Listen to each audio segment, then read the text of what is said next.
Greetings, everyone. This is Ohio Dan. I wanted to make what should be a pretty brief video based on some of the political recent events that we've seen with the Trump administration, where many of his voters, much of his support base, is kind of disappointed in some of the things that he's done.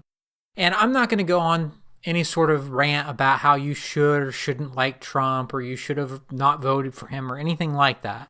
What I want to say is, controlled opposition is basically the name of the game when it comes to modern American politics, just like with most other Western countries.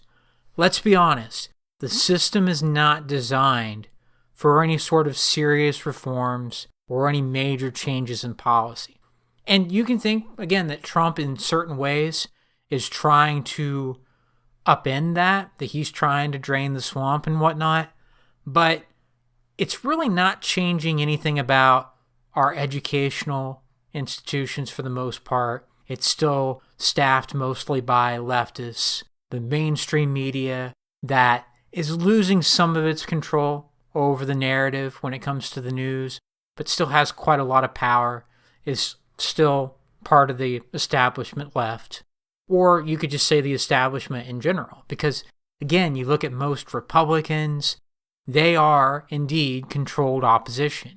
They pretty much want you to think that voting for them will lead to different policy results so that you continue to invest in the system. But in reality, when Republicans have been in charge, they don't do a whole lot. They don't meet any sort of major goals because most of them are conservative. And that's my biggest issues with conservatives, is that by their nature, they don't really move things along in any particular direction. They weren't able to come up with any real alternative to our healthcare crisis, to the debt. You look at the national debt in the United States, it just goes up with every administration at a higher rate than the previous one. There's really no solution on the Republican end, and I've made a video about that I called something like the GOP can't save the USA. Just voting for these people is not going to change anything. The system is screwed.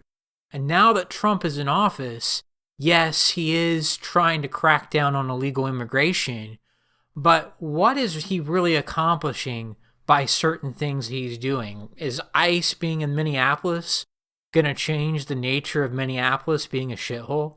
Is it really going to improve that situation over the long run? I have my doubts. But even if you want to say that at least Trump is trying to make real inroads to the establishment, to the political status quo, you can also look at other things like his unwavering support of Israel after having supposedly an America First policy and platform. How is that something that's different than what we've got in the past with other Republican presidents, and to some extent even the Democratic presidents? What about Trump and the massive debt that I've mentioned? He's not really doing anything to curtail that. The debt is still growing at an alarming rate. You can look at the job market and the situation for the average worker out there. Is inflation really going down? Are wages really coming up? Are good jobs available more so now compared to when Trump got reelected? And you could say, well, there's not enough time, Dan, to say that one way or the other. That's true. But do you really think that no matter who is president, that things are actually going to improve at this point? I really don't. I think that what we have is controlled opposition and the illusion of choice, as if someone's going to step in and rescue us. Right now, that person is Trump. It could be somebody else in the future, I don't know. The left wants to have Bernie Sanders, or in the past wanted to have Bernie Sanders be that person. I don't know who it's going to be now. Right? AOC, maybe Gavin Newsom, but these guys are all part of the establishment, and they're not going to come up with anything different. They're going to continue to sell the lie of the American dream, to pretend that everything between men and women can be fixed, to act as if we're really going to crack down on illegal immigrants now. And maybe Trump is trying to accomplish that, but at the end of the day, is it really going to amount to any sort of real victory? Yes, the Supreme Court has made certain rulings about abortion and whatnot that has favored conservatives, But overall, does that really change life for men and women? Women in most states can still get an abortion anyway. And that's an example of the sort of hollow victory that I'm trying to point out here, is that at the end of the day, things have not changed much. Things are not really improving a whole lot from what I can see. I don't want to be exclusively negative, because it's still up to us as individuals, especially as individual men, to find our own path toward what makes us happy, or I don't even like to use the term happy because that's an emotional state, but satisfied, that gives us a sense of purpose. But ultimately, politically speaking, we are in a state of controlled opposition. One side versus the other. It doesn't really matter. Nobody really wants to help good people for the most part. For example, no one wants the men to be strong in the home again. Nobody really wants balanced gender roles. Nobody really wants to fix our spending problem. Nobody's willing to do what it takes because the system is designed to punish that. The system is designed to say, hey, we've got to continue the Social Security Ponzi scheme right up until the people that are in their 30s and 40s today decide to retire, and then there's not going to be anything left.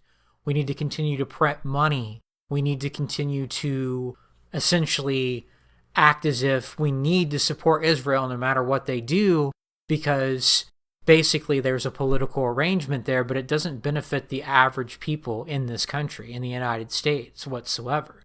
You could say that it's about oil or anything else.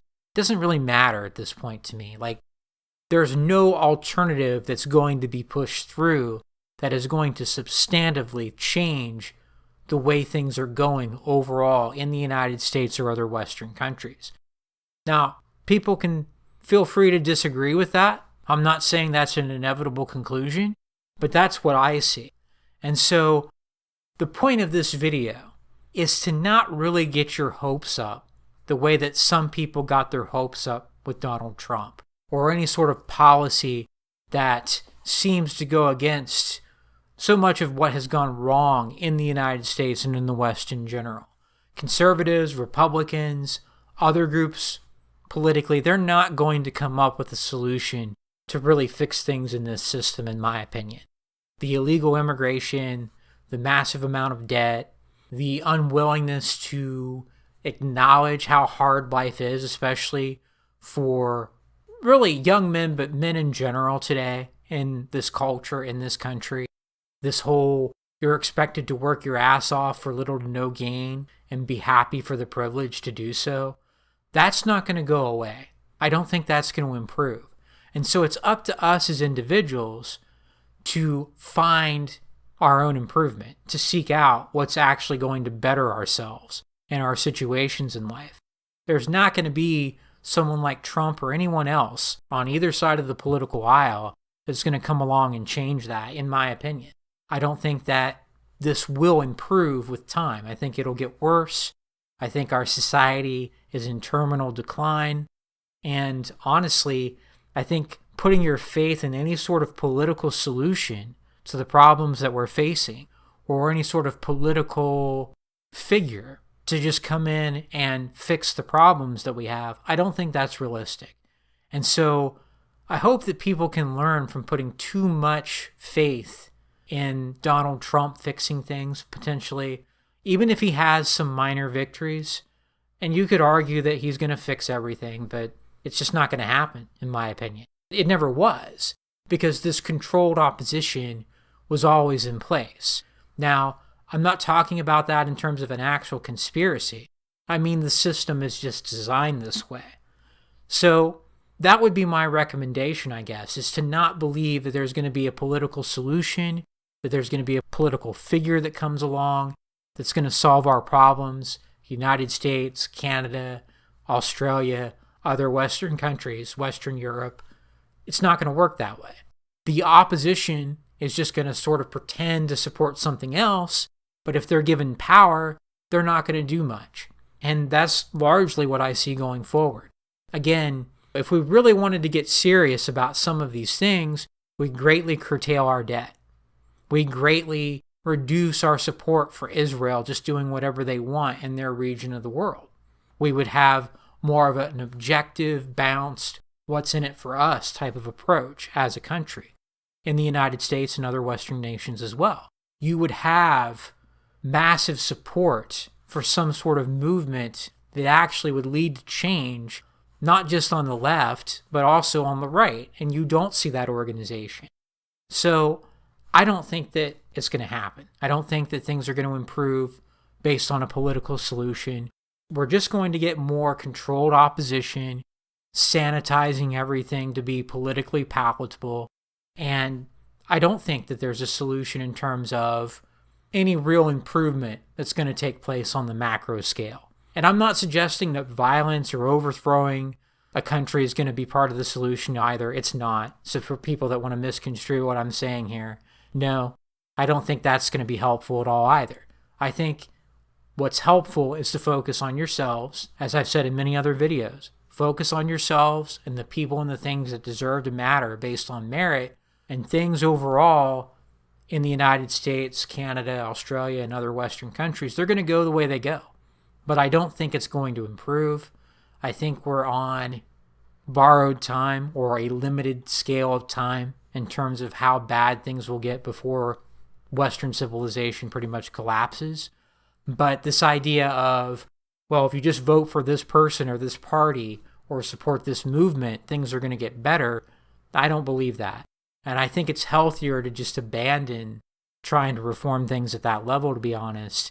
Recognize that we have a situation of controlled opposition, and that most likely any sort of serious reform in a way that doesn't benefit the ruling class exclusively, in a way that actually fixes the problems that we have in the United States and the other countries I've mentioned as well, I don't think anything like that's going to happen.